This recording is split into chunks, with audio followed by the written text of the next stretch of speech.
Ay, Dios mío.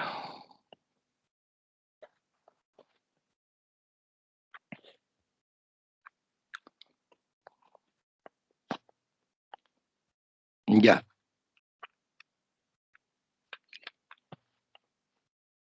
estamos casi listos.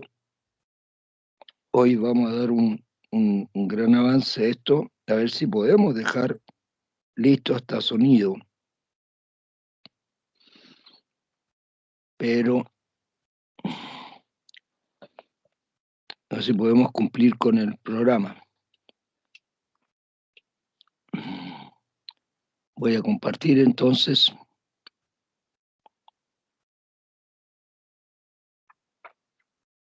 Ya, estoy compartiendo ahora, ¿no es cierto? ¿Me escuchan bien? Entonces, vamos, voy a apagar ¿cómo se llama? La cámara.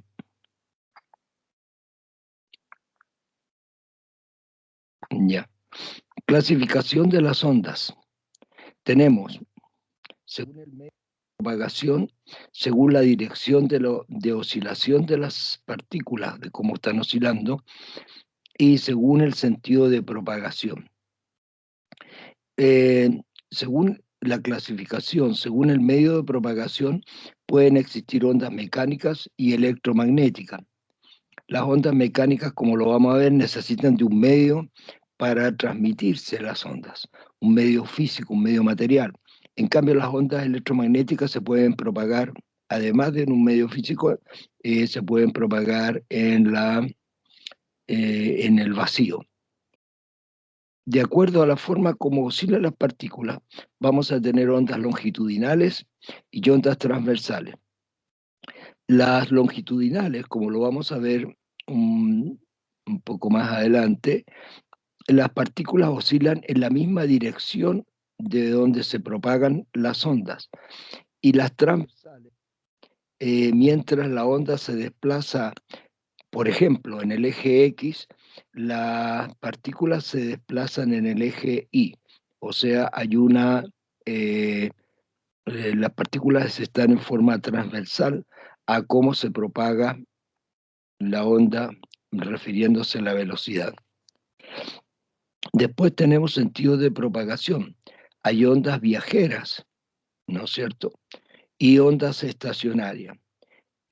Para entender las ondas viajeras, un tren de onda que viaja en una dirección específica, y las ondas estacionarias se producen cuando tenemos una cuerda, por ejemplo, un,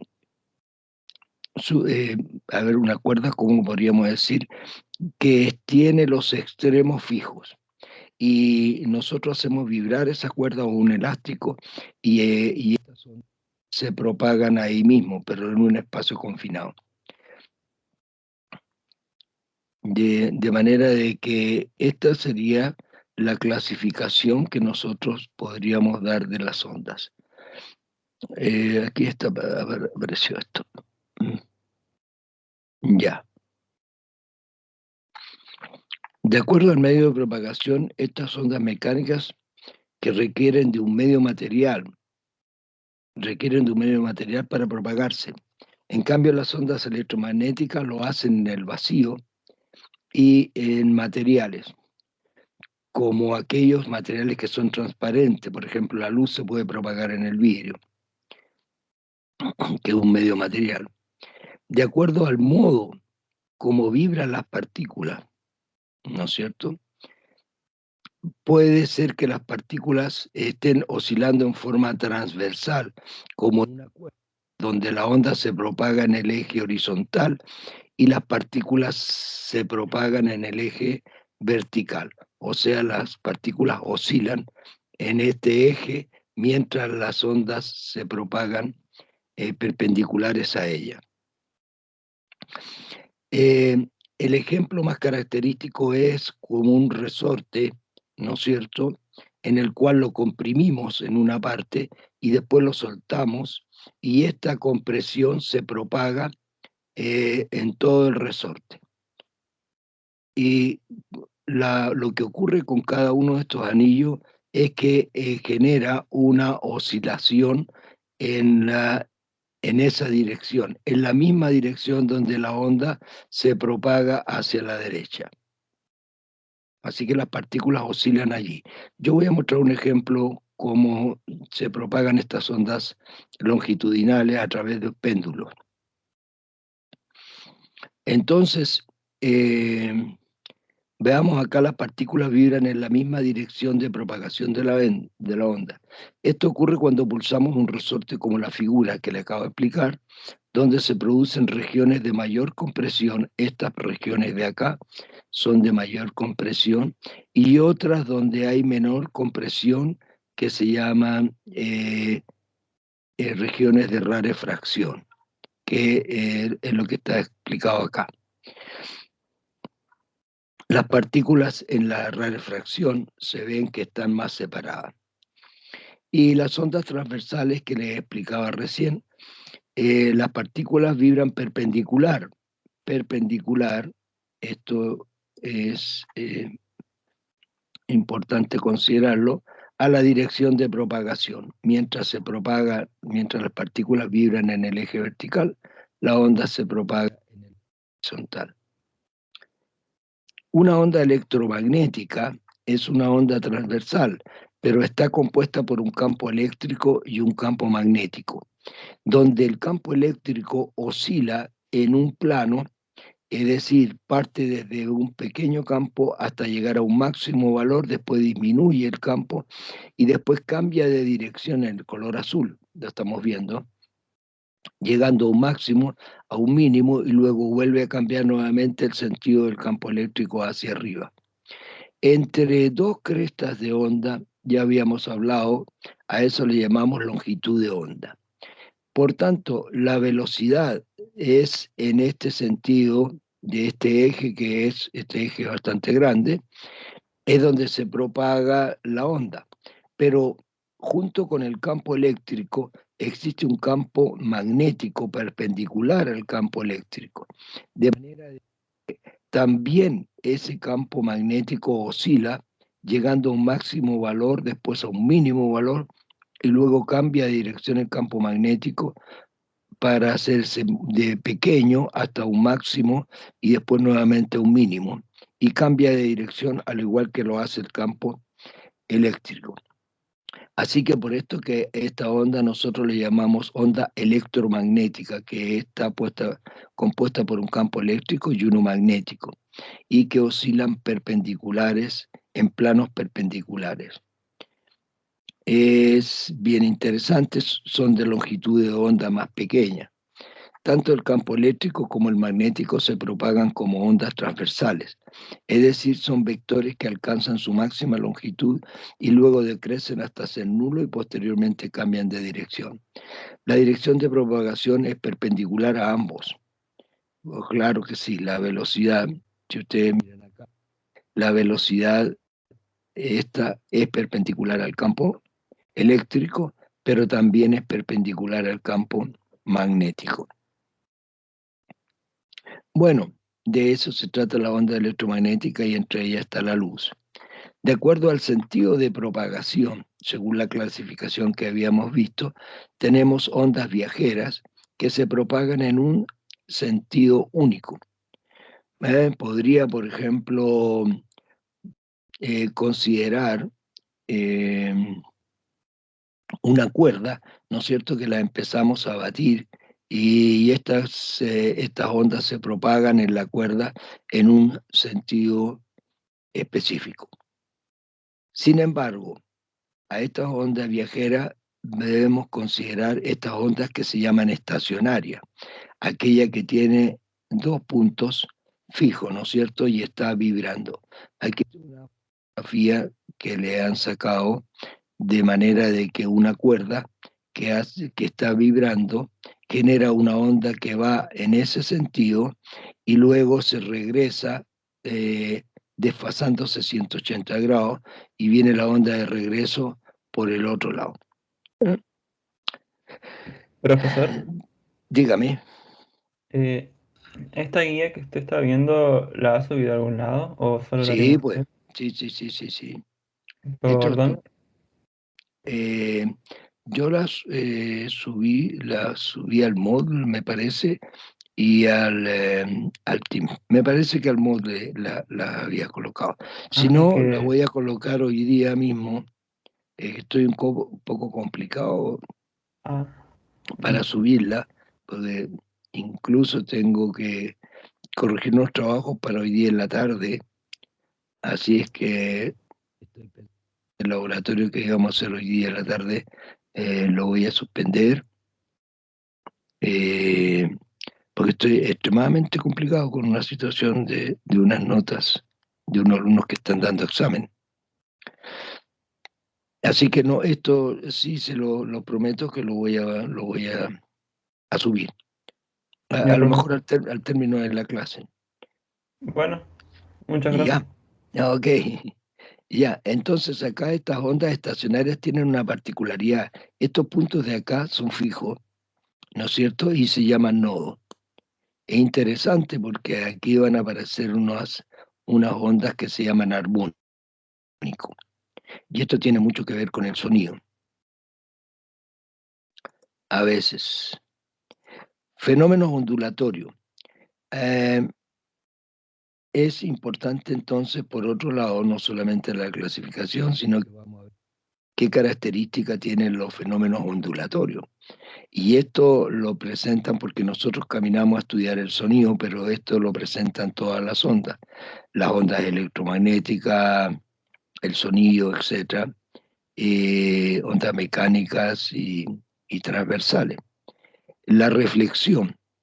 Este, cuando una onda se encuentra con otro medio de mayor densidad, la onda se devuelve al mismo medio y se verifica una ley que es muy importante, que se llama ley de reflexión, que voy a subrayar ahí, y que esa ley de reflexión nos indica que si una onda, por ejemplo, viene por acá, ¿verdad? Y se encuentra con un elemento que tiene mayor densidad, se refleja esa onda, pero con una característica muy específica. La onda termina viajando en esa dirección. Pero hay un elemento que se llama normal, que es una, ¿cómo se llama? Es una recta de referencia nada más.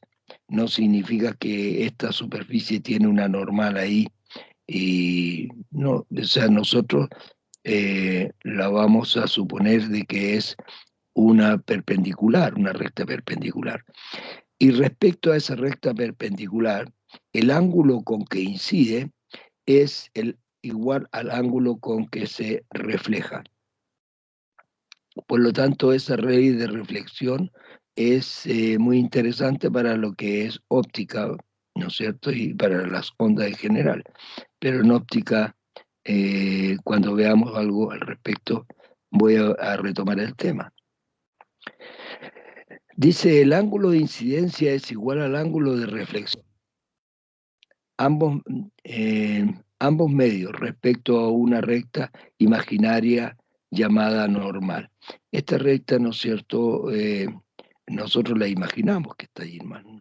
No significa que exista físicamente una recta ahí. Por otro lado, las ondas no solamente verifican la reflexión, sino que también verifican otro fenómeno que se llama transmisión. Es decir, pueden las ondas atravesar de un medio a otro, de un medio menos denso a uno más denso.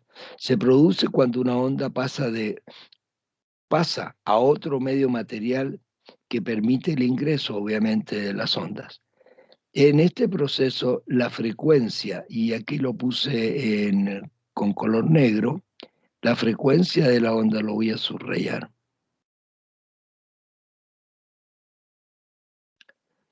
La frecuencia de la onda se mantiene constante.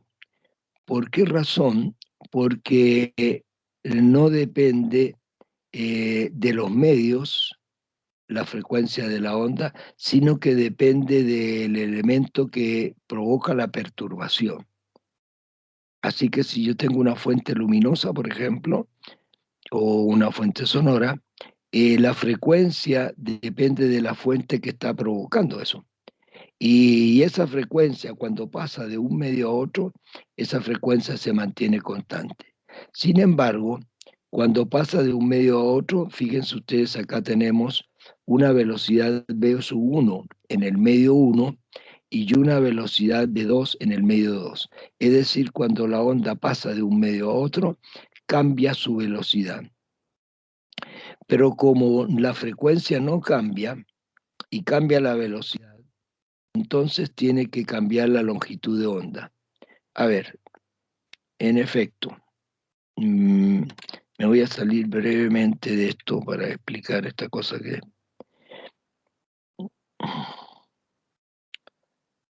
A ver.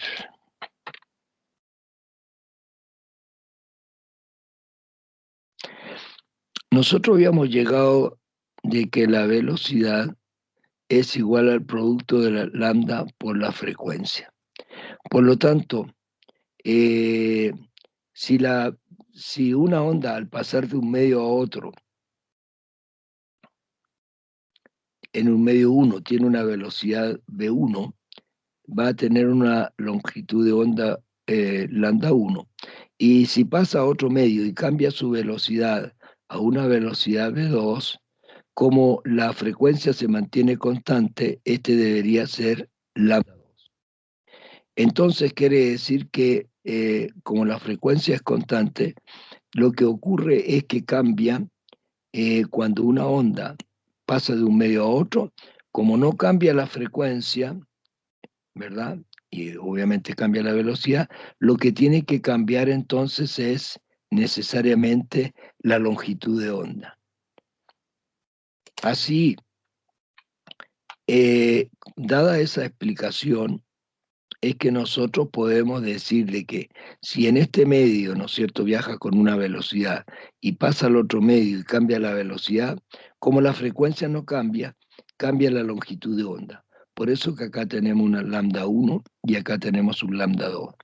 Si este medio es más denso, ¿no es cierto?, la longitud de onda va a ser menor. Bueno, y cuando se trata de luz, esto es bien complejo, porque lo que hace es cambiar la onda y lo que ocurre es que dentro de ella, ¿no es cierto?, tendríamos una onda con una longitud menor. Claro que meternos al medio y ver cómo es el color que tiene dentro de ella es medio complejo, no se puede hacer. Pero sí, físicamente eso es lo que ocurre.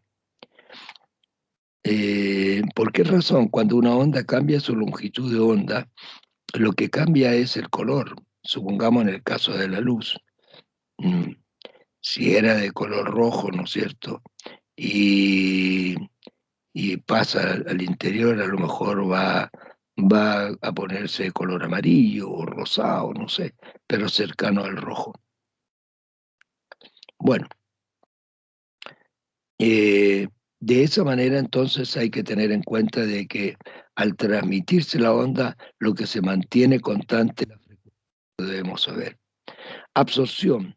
Cuando una onda incide sobre una superficie material, parte de su energía es absorbida por dicho medio. Hay una parte que es absorbida por el medio y otra parte de la energía es reflejada. Entonces tenemos que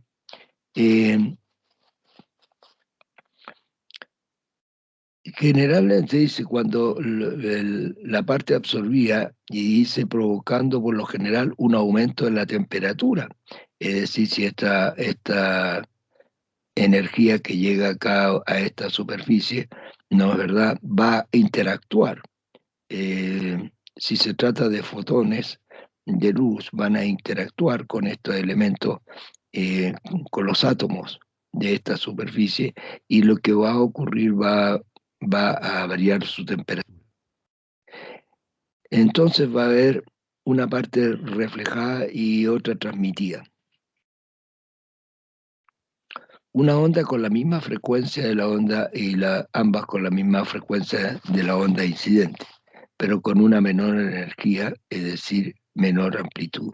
Lo que suele pasar entonces acá cuando llega a estos fotones, interactúan. Fíjense que si nosotros tenemos un espejo, la luz que llega al espejo interactúa con el color o la placa que tiene el espejo con el cual está pintado. De manera de que si lo ponemos al sol, al poco rato, te dicen, pero ¿cómo si la luz se reflejó? Sí, pero ¿y por qué aumentó la temperatura? Y es porque de alguna manera hay una parte de la energía que se absorbe. Y esa absorción de energía provoca un incremento en la temperatura de los elementos. Y este fenómeno que se llama refracción, es decir, que si yo voy a pasar de un medio a otro, pero no, la onda no va a llegar perpendicular, sino que va a llegar con un cierto ángulo. Cuando pasa la onda de un medio a otro, lo que suele pasar es que hay un cambio en la dirección de hay un cambio en la velocidad, pero ese cambio, ¿no es cierto?, se refleja fundamentalmente a través de un cambio en la dirección, de manera de que la onda que viene incidiendo en este medio 1 y va a pasar al medio 2 no sigue derecho, sino que sufre una desviación. De manera de que si este es un medio de menor, de mayor densidad y este es de menor densidad, el ángulo con que se abre este es mucho mayor que el con el que incide. Ahora, esta ley de... A ver, esto quiero explicarles un poco mejor este asunto, pero eh, va a estar gobernado por esta ley que nosotros llamamos ley de Snell que estoy señalando acá. ¿Mm? Esta ley es muy importante. ¿Mm? Ahí. Vamos a ver si acaso me soporta eso. ¿Mm? Ah, la tomo en cuenta todo. Esa es la ley de Snell, que es la relación que hay entre estos ángulos. Es decir, entre el ángulo con el que incide y el ángulo con que se refracta. Esa relación matemática que hay está relacionada por funciones trigonométricas. No es geometría solamente, sino que es trigonometría. Y lo curioso entonces es que si pasamos de un medio de de menor índice a uno de mayor índice, la luz se va a acercar hacia la normal. Y al revés, si pasamos de un medio que tiene mayor índice de refracción a uno que tiene menor índice de refracción, como por ejemplo en este ejemplo, la luz en vez de acercarse a la normal, desviándose hacia la normal, se desvía alejándose de ella. Entonces, la relación entre estos ángulos está dada por esta ley de Snell, donde NI es el índice del medio incidente y R es el medio donde la luz se refracta. No iba a entrar más allá en eso, pero voy a poner acá una relación que yo no puse y es la siguiente. ¿Qué es lo que es el índice de refracción, profesor? El índice de refracción lo mencionamos con la letra N y es el cociente entre la luz, la velocidad de la luz en el vacío y la velocidad de la luz en el medio. Este es la velocidad en el vacío, la velocidad de la luz, ¿eh? De la luz. En el vacío,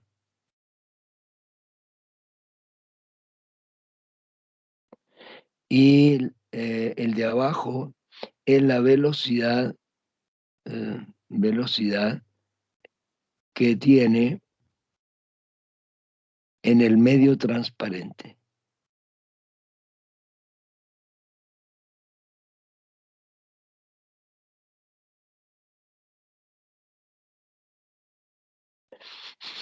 Este índice, entonces,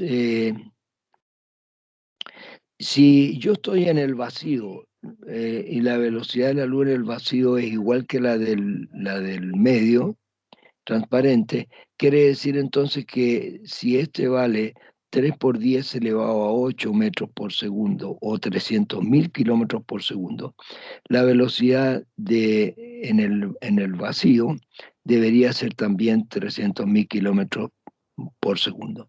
O sea, el mínimo índice de refracción que existe en la naturaleza es 1. Y eso ocurre cuando la velocidad de la luz y la velocidad en el medio es eso. Y esto pasa en el aire. En cambio, existen elementos como el vidrio que tiene un índice de refracción, supongamos, 1,33. Voy a tomar el del agua. Voy a tomar un índice de un vidrio mejor, para que entendamos de qué se trata. Si el índice de un vidrio fuese 1,5, ¿qué significa eso?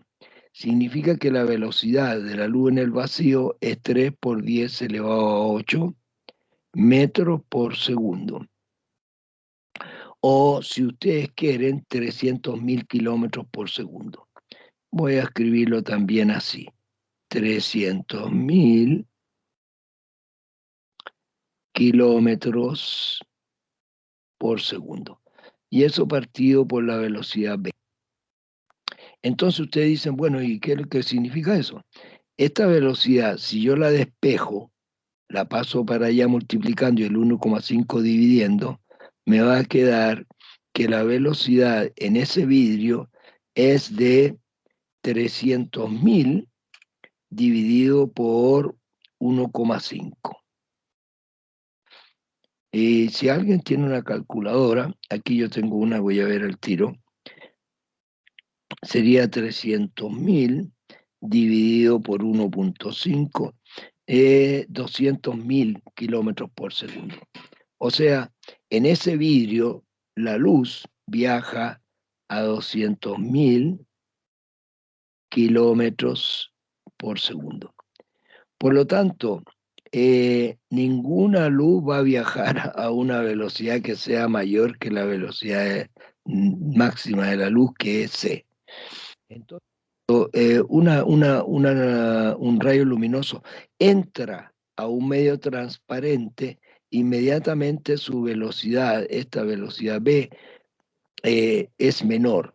Por eso que el índice de todos los elementos transparentes parte desde 1 y todos los demás son mayores que 1.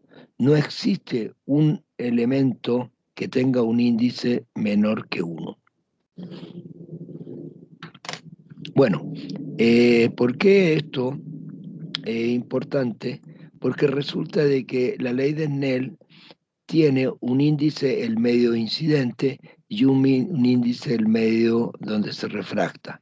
Puede ser que la luz venga desde el aire y pase al agua, o bien que venga desde el agua y pase a un vidrio, etc. Y cada uno va a tener su índice de refracción. Así entonces nosotros tenemos que estaba funcionando la ley de Snell. Bueno, a eso se le llama refracción, es decir, cuando un elemento, no estoy hablando de reflexión, de refracción cuando un elemento pasa, una onda pasa de un medio a otro. Pero lo que verdaderamente ocurre es que no solamente pasa la luz de un medio a otro, parte de la energía que incide también se refleja. De manera que la energía que logra atravesar de un medio a otro es menor que la energía que llega. ¿Por qué? Porque parte de la energía que llega, en el caso del rayo incidente, se refleja y parte de la energía se transmite y a eso le llamamos refracción. Refracción. como lo que tenemos allá. Bien, y eso lo estoy explicando con la luz porque es más sencillo de explicar esos fenómenos. La difracción es la propiedad de rodear un obstáculo cuando éste le interrumpe la propagación. Cuando una onda de luz plana pasa a través de una pequeña abertura, como por ejemplo esta de acá. Si nosotros tenemos una onda que incide, ¿no es cierto? Vamos a suponer que son ondas esféricas, y esta onda incide sobre una superficie que no, o sea, un agujero que no es tan grande, es pequeño y es comparable con la longitud de onda.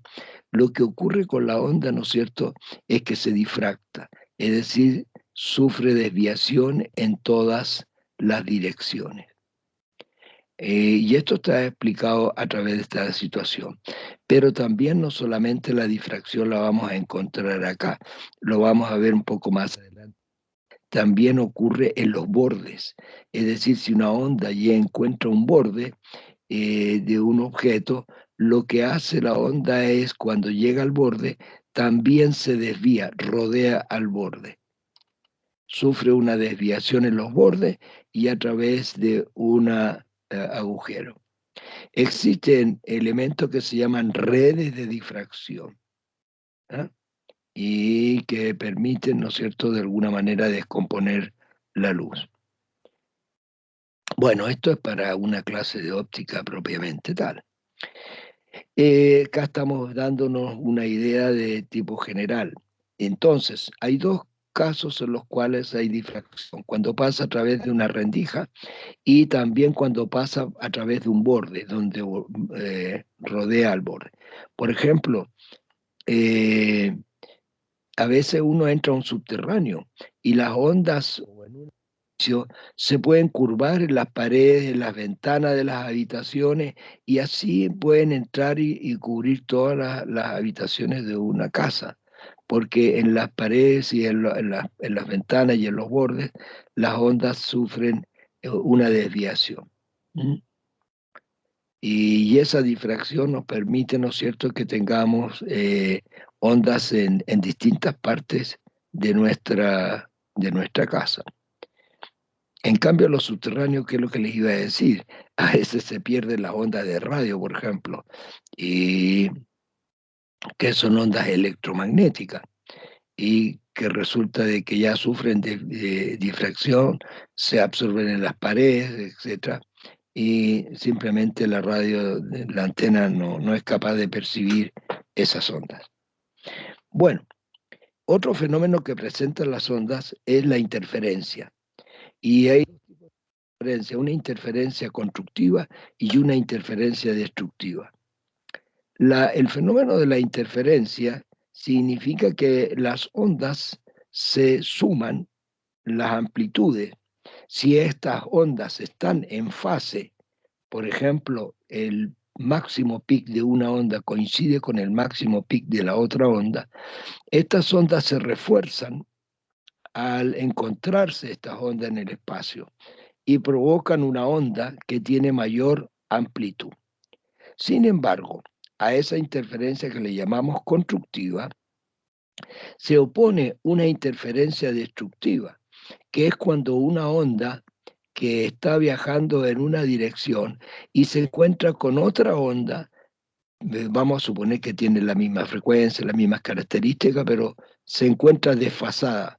Si se encuentra desfasada a 180 grados, esta onda encuentra un valle con un monte, un monte con un valle con un monte, y se encuentran, ¿no es cierto?, desfasadas en un ángulo de 180 grados. ¿Y qué es lo que ocurre en ese caso? Entonces, las ondas, si tienen la misma amplitud, se anulan. Y a esa interferencia le llamamos interferencia destructiva. Si esto fuera sonido, el que viene ahí, y viene un sonido con las mismas características, pero desfasado a 180 grados, al juntarse las dos ondas van a producir silencio, ¿no? Vamos a tener ahí cero movimiento de partículas. Y si se encuentra de luz, esto produciría oscuridad. En cambio, en esta se aumentaría la intensidad. Bueno, tenemos interferencia constructiva e interferencia destructiva. Ambos casos son extremos. Lo más común es que las interferencias sean una combinación de ellos. Acá hay una figura que realmente no se ve muy bien, que digamos. Pero los casos que yo mostré arriba de constructiva y destructiva son casos muy especiales. Lo común es que las ondas no solamente no tengan la misma amplitud, sino que también tengan problemas con la frecuencia. Y ahí nosotros lo que tenemos es situaciones como esta de acá. Se produce una onda que está en estos paquetes. Bueno, no nos estamos metiendo muy allá. Y así nosotros, después de haber visto eso, nos metemos a una parte que es un capítulo bastante largo, se llama el sonido. El sonido, a diferencia de la luz, el sonido es una onda mecánica, porque necesita de un medio para propagarse. En cambio, la luz es una onda electromagnética que se puede propagar tanto en el vacío como en el medio transparente. El ejemplo más característico es si un astronauta, ¿no es cierto?, sale de la órbita terrestre y se aleja bastante donde hay vacío, y él le quiere hablar a otro astronauta allí cerca, no le podría hablar con ondas sonoras, es decir, no podría modular sonido. Aunque lo modulara, como no hay un medio que propague, un medio material que propague el sonido, entonces el otro no le va a escuchar.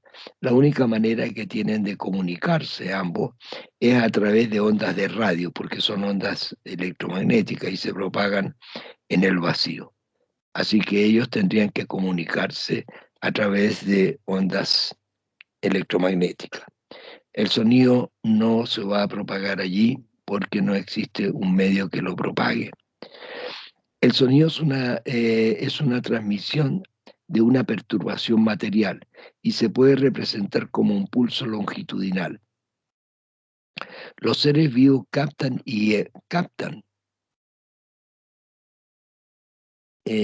sonido, emiten también sonido. El sonido se produce por la vibración del medio elástico, que puede ser gaseoso, líquido o sólido. Así que esto vamos a tener que se propaga en cualquiera de esos tres casos.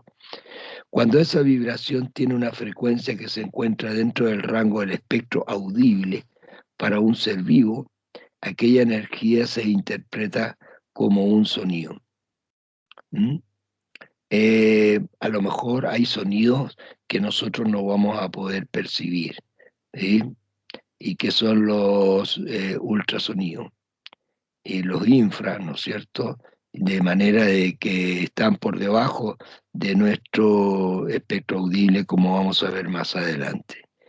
Y otros que están por sobre, o sea, simplemente nuestro organismo no lo va a percibir, no lo va a interpretar como un sonido. Esto es bien importante porque vamos a tener rango y que vamos a ver en una parte un poco más adelante. Por tanto, vamos a hablar después de un espectro audible, es decir, que por lo menos para el caso de nosotros, que sería entre 20 y 20.000 Hz, el espectro que nosotros podemos escuchar. Profesor, ¿y qué pasa con 20 Hz a 20.000 Hz? ¿Y qué pasa si una onda sonora es de 10 Hz? No lo vamos a percibir nomás, simplemente. Sin embargo, hay animales que pueden percibir, que tienen un rango audible mayor que el nuestro y pueden percibir sonidos que nosotros no podemos, nuestro organismo no lo permite. Veamos. Aquí vamos a suponer que hay un vibrador que está golpeando una superficie eh, y estas ondas se van a entrar a propagar en distintas direcciones. La figura A se tiene un oscilador vibrando y su energía se transmite en el aire. Por ejemplo, la voz humana. Aquí tenemos un vibrador y este va a generar ondas hacia allá, ondas en ese sentido, hacia allá y en todos los sentidos. Son ondas esféricas, son esféricas concéntricas que se van haciendo cada vez mayores. ¿No es cierto? Transmiten el aire. Por ejemplo, la voz humana se produce porque las cuerdas vocales vibran y esto hace que las moléculas de aire vibren produciendo el sonido. Nuestra voz humana, de repente no tengo acá una foto o algo para mostrar cómo son las cuerdas vocales, pero eso lo puede ver usted. Estas vibran y obviamente que van a provocar movimiento del aire y al provocar el movimiento del aire, ¿no es cierto? Se va a provocar el sonido. Hay zonas de compresión y rarefacción. Las de compresión son de alta energía y la rarefacción donde las partículas están más separadas, ¿no es cierto? En este caso el sonido se propaga como una esfera sonora. La energía disminuye con la distancia. El pulso energético está en la dirección de propagación, es decir, en esta dirección, en esa dirección, en todas las direcciones en las cuales se propaga esta energía. ¿Eh? Cuidado que las ondas, a ver, hay algo que voy a dejarle bien un poco más claro. Me voy a aprovechar de algo que ustedes pueden haber visto. Vamos a suponer que tenemos una fuente allí, ¿no es verdad? Y esta fuente eh, está llena con líquido. Mira cómo me hizo la figura esta. Ay, Dios mío. Bueno, está llena con líquido. Si nosotros pulsamos acá en el centro, se va a propagar una onda. Y esa onda va a viajar en todas las direcciones. Volvemos a pulsar, esta onda número 1 va a tener esta posición, ¿no es cierto? Y si eh, volvemos a pulsar, esta onda, ¿no es cierto?, va a tener esta posición. Y si nosotros miráramos el líquido en forma por un costado, ¿no es cierto? Lo que tendríamos es que se están propagando frentes de onda circulares. Es decir, estas son ondas, perdón, que tienen un máximo, un mínimo, un máximo, un mínimo, y que se propagan hacia los bordes de este recipiente. Pero la gracia que tienen es que los frentes de onda, en este caso, si la fuente que estoy pulsando es un punto, son ondas circulares y son círculos concéntricos. Entonces van a ser círculos concéntricos que se van expandiendo, expandiendo hacia todas las direcciones. Y cuando hablamos de un sonido en el aire, el sonido genera una esfera, ¿no es cierto?, al perturbarlo, pero es una esfera. ¿Mm? Y luego esa esfera se camina a una distancia mayor y si volvemos a pulsar, se va a producir, ¿no es cierto?, una nueva esfera, pero esta esfera anterior ya ha recorrido eso. Y así sucesivamente. Bueno, esto no es... No, no.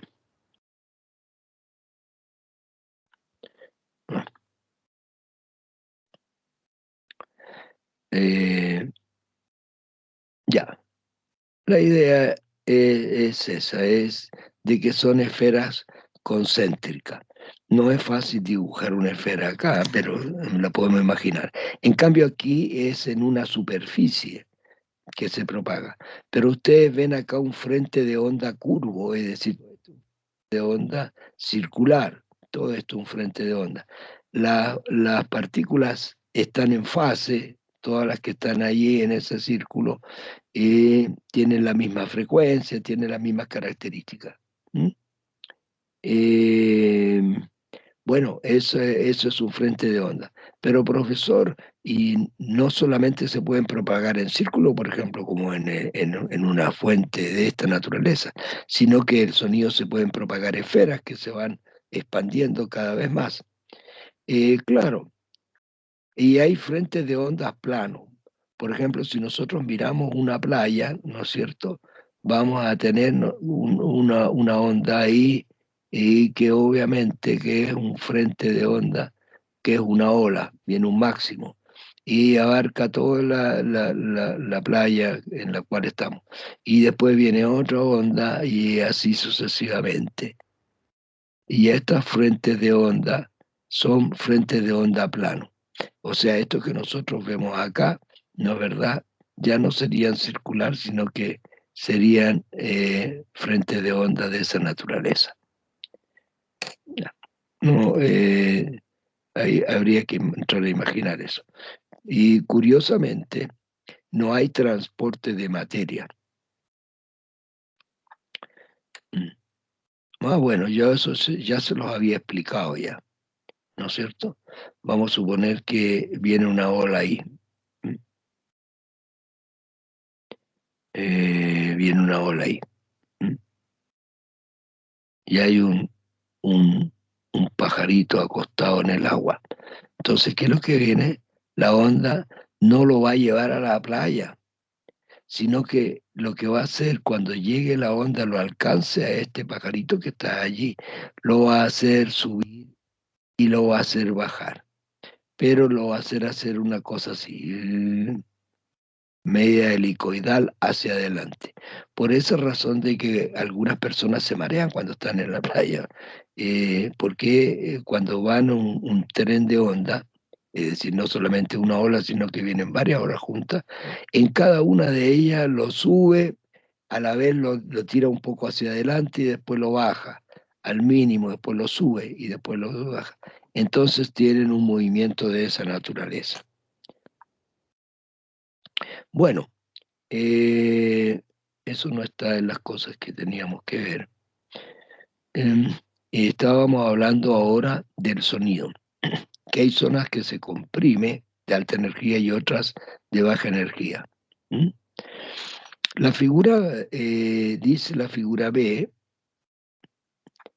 se tiene un tubo con aire, se aplica una señal sonora en uno de sus extremos, es decir, soplamos acá en este tubo y se va a aumentar la presión que nosotros ejercemos acá, se va a producir una onda donde va a tener máximos de energía y mínimos de energía, que son la rarefacción y la compresión se propaga a través de ese tubo. ¿No es cierto? Y obviamente que en muchos casos se va a provocar, obviamente, el sonido que nosotros hemos aplicado acá sobre esta superficie. Dice si la figura B se tiene un tubo con aire en donde se aplica una señal sonora, acá, en uno de sus extremos, acá. En la propagación aparecen zonas de compresión y rarefacción del aire, o sea, compresión en las negras y las más claritas son las rarefacciones. La flecha indica la dirección de la onda sonora y también es un pulso energético. Un gráfico ondulatorio muestra las zonas de alta energía, que es compresión, y de baja energía, que es la rarefacción.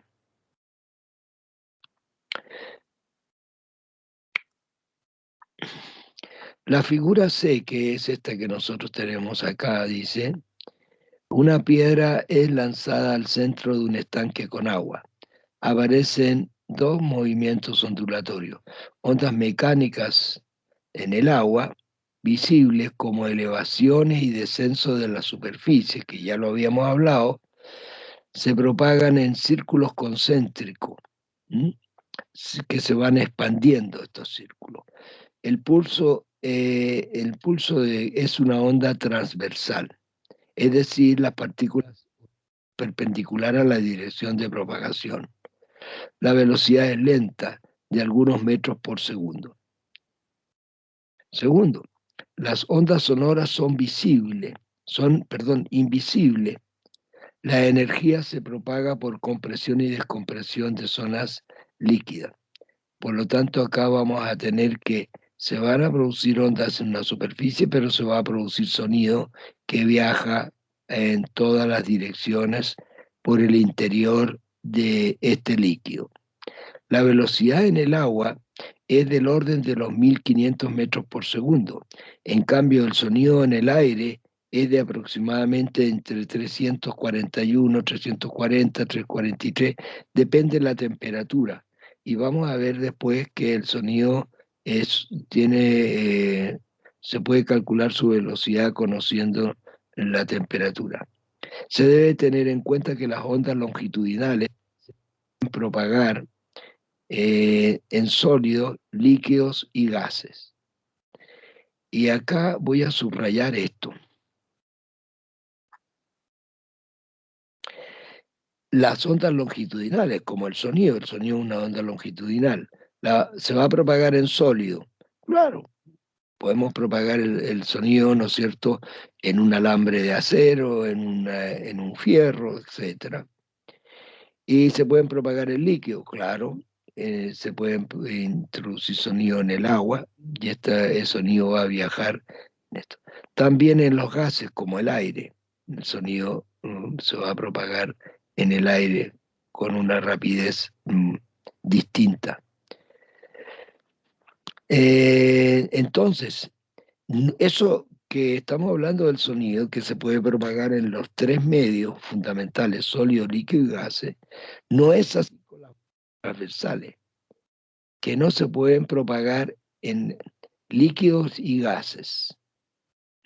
Las ondas transversales son exceptuando cuidado con la onda electromagnética, que también son ondas transversales, pero las ondas mecánicas, que son de tipo transversales, no se pueden propagar en líquidos ni en gases. Es decir, solamente en sólidos, debido a pequeña fuerza de cohesión entre las moléculas. La fuerza de cohesión que ejerce una molécula sobre otra es muy pequeña. Incluso en el agua, por ejemplo, las moléculas se deslizan unas moléculas sobre otras. En los gases, además, están, ¿no es cierto?, tan separados que la fuerza de cohesión es aún menor. Profesor. Le escucho. Buenas tardes. ¿Podríamos hacer un break? Pero claro, 10 minutos, son las 12:54. 10 minutos, ¿cuántos serían? La 1:14 parece, ¿no? 1:04. La 1:04. A la 1:04, ya. A la 1:04 nos encontramos. Qué bueno que me acordaste que eso teníamos que hacer. ¿Profe?